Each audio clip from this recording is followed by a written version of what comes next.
प्राचीन भारत में महाजनपद एक बहुत रोचक विषय है। हम जानते हैं प्राचीन भारत में खानाबदोश कबीलाई संस्कृति थी। कबीलों का शासन राजा या राजन द्वारा होता था, जो वंशानुगत नहीं था।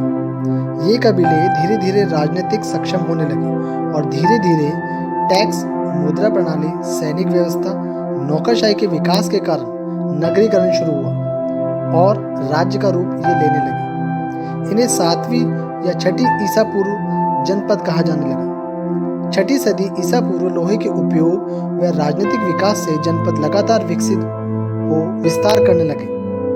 अब इनमें एक विकसित नौकरशाही, मुद्रा प्रणाली, टैक्स वसूली की व्यवस्था, सैनिक व्यवस्था थी। इन्हें ही महाजनपद कहा गया।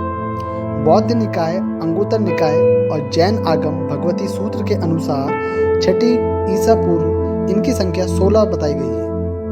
अंगुत्तर निकाय और पाली साहित्य के अनुसार अंग महाजनपद सबसे पूर्व में स्थित था। इसकी राजधानी चंपा थी, जो एक समृद्ध व्यापारिक केंद्र भी थी। गौतम बुद्ध के समय अंग और मगध जनपद में सदा युद्ध की स्थिति बनी रहती थी। कुछ समय के लिए मगध अंग देश का भाग बन गया, परंतु शीघ्र ही अंग का पतन हो गया और बिंबिसार ने न केवल मगध बल्कि अंग को भी अपने अधिकार में कर लिया। 16 महाजनपदों में सबसे प्रभावशाली महाजनपद मगध महाजनपद है। 6वीं ईसा पूर्व में प्राचीन मगध की राजधानी राजगृह थी। यह 5 ओर से पहाड़ियों व दुर्गम रास्तों से घिरा हुआ था। 6वीं से 5वीं ईसा पूर्व बिंबिसार के समय लोहे का उपयोग सामरिक हो गया और मगध ने अपने पड़ोसियों पर आक्रमण करना शुरू कर दिया। इस प्रकार राज्य का विस्तार और तेजी से हो गया। अजातशत्रु के समय मगध काशी, कौशल को अपने क्षेत्र में मिला चुका था और तत्कालीन महाजनपदों में यह काफी शक्तिशाली हो गया। 5वीं से 4वीं सदी ईसा पूर्व शिशुनाग के समय अवंती भी इसमें समा गया। 371 से 273 ईसा पूर्व तक मगध ने चंद्रगुप्त मौर्य के काल में सर्वाधिक विस्तार किया। उत्तर और पश्चिमी भारत के सभी महाजनपद इसमें विलय हो गए। उत्तरोत्तर बिंदुसार के समय में भी दक्षिण और पश्चिम में मगध ये फैलता चला गया। मौर्य वंश के महान शासक अशोक के समय मगध का विस्तार दक्षिण व उत्तर पूर्व को छोड़ संपूर्ण उपमहाद्वीप पर हो चुका था। काशी महाजनपद वरुणा और अस्सी नदी के क्षेत्र में बसा हुआ था। इसी पूर्व सीमा सोन नदी थी। काशी अपने पड़ोसी राज्य मगध और कौशल से संघर्ष चलते रहते थे। काशी एक शक्तिशाली महाजनपद था जिससे लंबे समय तक प्रतिरोध झेला। इसने कौशल को एक बार जीत भी लिया था, परंतु बाद में कौशल के कंस ने इसे जीतकर कौशल में विलय कर लिया।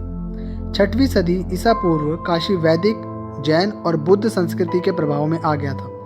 बाद में यह पूर्णतः बौद्ध क्षेत्र बन चुका था। काशी से सिद्धार्थ गौतम ने सर्वप्रथम बुद्ध धर्म का प्रचार शुरू किया।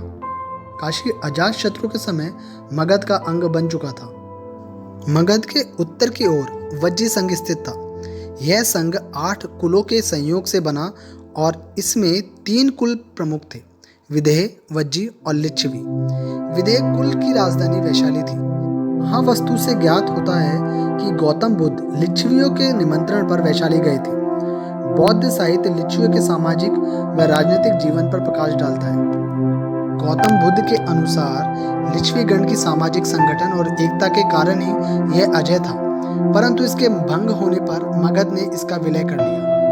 16 महाजनपदों का विवरण देते हुए अंगुत्तर निकाय में मल्ल राष्ट्र का उल्लेख आता है। मल्ल महाजनपद मगध के उत्तर में स्थित था। यह एक छोटा महाजनपद था। मल्ल महाजनपद में पहले शासन राजा करता था, परंतु कालांतर में यहाँ गणराज्य की स्थापना हुई।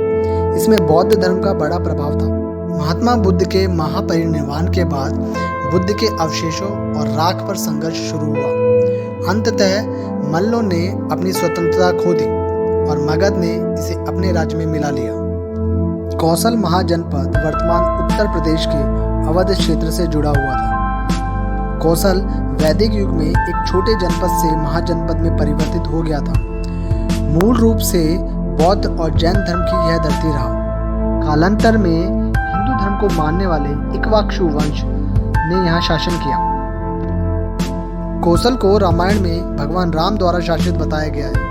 5वीं सदी में कौशल का अपने पड़ोसियों मगध और काशी से संघर्ष शुरू हुआ और शीघ्र ही मगध ने कोसल को पराजित कर अपने राज्य में मिला लिया।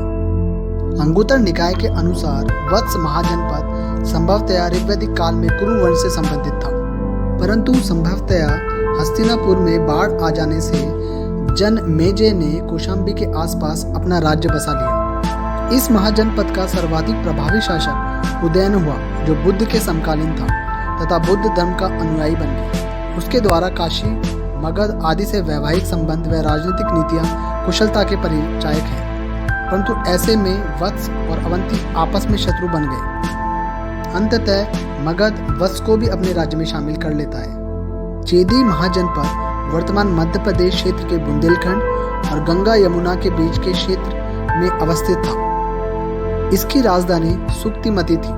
चेदी जनपद पौराणिक इतिहासों से जुड़ा हुआ है। पौराणिक स्रोतों के अनुसार चेदी में शिशुपाल का राज था, जो कृष्ण का प्रतिद्वंदी था। कृष्ण ने इसे पराजित किया। पौराणिक स्रोतों के अनुसार पांडवों ने यहाँ यज्ञ किया। चेदी महाजनपद पौराणिक व महाभारतकालीन इतिहासों से जुड़ा हुआ है। पश्चिमी भारत में अवंती एक प्रमुख महाजनपद था। यह आधुनिक मालवा व मध्य प्रदेश के कुछ भागों से मिलकर बना हुआ था। अवंती महाजनपद विंध्यन द्वारा दो भागों में विभाजित था। उत्तरी भाग की राजधानी उज्जैनी तथा दक्षिणी भाग की राजधानी महिष्मती थी। महावीर और बुद्ध के समकालीन इस जनपद पर चंड प्रद्योत का शासन था, अतः अवंती एक बौद्ध धर्म का प्रसिद्ध केंद्र था। चंड प्रद्योत के समय ही अवंती का मगध, वत्स और कोसल के साथ युद्ध हुआ। मगध के सम्राट शिशुनाग ने अवंती को जीतकर अपने राज्य में मिला लिया। अवंती राज्य का पर्याप्त आर्थिक महत्व रहा था, क्योंकि अनेक व्यापारिक मार्ग इस प्रदेश से होकर गुजरते थे। पांचाल जनपद उत्तर वैदिक काल से ही प्रसिद्ध था। इसके दो भाग थे, उत्तर पांचाल और दक्षिण पांचाल। उत्तर पांचाल की राजधानी अहिष्यत्र और दक्षिण पांचाल की राजधानी कांपिल्य थी। पांचाल महाजनपद ऊपरी गंगा यमुना दोआब पर अवस्थित था। वैदिक समय में यह कुरु जनपद का एक साथी सहयोगी राज्य रहा होगा। महाभारत और पौराणिक स्रोतों के अनुसार पांचाल में द्रौपदी का स्थान था, अतः इसे पांचाली कहा गया। यह 5 जनों का भी क्षेत्र था। 322 ईसा पूर्व में यह राज्य कमजोर होने लगा और अंततः मगध में इसे मिला लिया गया। अंगुत्तर निकाय के अनुसार शूरसेन वर्तमान के ब्रज क्षेत्र में अवस्थित था। इसकी राजधानी मथुरा थी। महाभारत और पौराणिक स्रोतों के अनुसार शूरसेन महाजनपद यदुओं द्वारा शासित था। बौद्ध स्रोतों के अनुसार 5वीं ईसा पूर्व अवंती पुत्र के अनुसार शूरसेन का शासक महाकच्छना बुद्ध का अनुयायी था। उसने शूरसेन में बुद्ध धर्म को फैलाया। शूरसेन उत्तरापथ पे स्थित होने के कारण व्यापार और कला यहाँ खूब फैली। मथुरा शैली में बुद्ध की यहाँ काफी मूर्तियां मिली। शूरसेन में कला, व्यापार और बुद्ध धर्म बहुत फला फूला। अंगुत्तर निकाय के अनुसार मत्स्य महाजनपद कुरु के दक्षिण और यमुना के पश्चिम में था। मोटे तौर पर यह राजस्थान के वर्तमान अलवर, जयपुर, भरतपुर, धौलपुर क्षेत्र तक फैला हुआ था। विराटनगर यानी वर्तमान जयपुर इसकी राजधानी थी। पाली स्रोतों के अनुसार मीन या मत्स्य जनजाति को इस जनपद से जोड़ा गया। महाभारत व पौराणिक स्रोतों के अनुसार इस क्षेत्र के अलवर, बैराठ यानी विराटनगर में पांडवों ने अज्ञातवास के 1 वर्ष बिताए। कुरु महाजनपद वर्तमान दिल्ली, हरियाणा, पंजाब व पश्चिमी उत्तर प्रदेश के कुछ हिस्से में अवस्थित था। यह क्षेत्र वैदिक काल में भारतीय व आर्य जनजातियों के मिश्रण व लोह युग से संबंध रखता है। इस क्षेत्र में वैदिक संस्कृति का विकास शुरू हुआ। कुरु महाजनपद को महाभारत द्वारा संबोधित किया गया। 500 ईसा पूर्व यहाँ खाना बदोश आर्य जनजाति ने राजनीतिक सुदृढ़ता हासिल कर ली थी। मुख्य बात यह थी कि वैदिक मंत्रों व धर्म के माध्यम से राजा के पद को वंशानुगत होने में मदद मिली। कुरु महाजनपद महाभारत काल से अधिक संबंधित है। कौरव और पांडवों के बीच सत्ता का युद्ध इस महाजनपद से संबंधित है।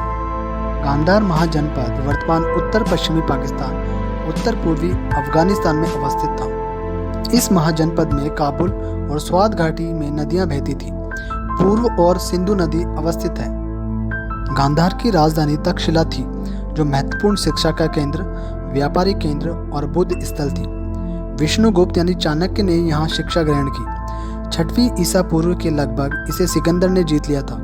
गांधार एक समृद्ध क्षेत्र था जो लगातार यूरोप, चीन, एशिया का जुड़ाव केंद्र रहा। गांधार पर लगातार पश्चिमी आक्रमण होते रहे, परंतु 6वीं ईसा पूर्व बाद अशोक और कुषाण के कनिष्क के समय यह बौद्ध प्रभाव में आ गया। फलतः गांधार कला का उद्भव हुआ। यहाँ कई बड़े स्तूप, बुद्ध की मूर्तियाँ जैसे बमियान में बनाई गई।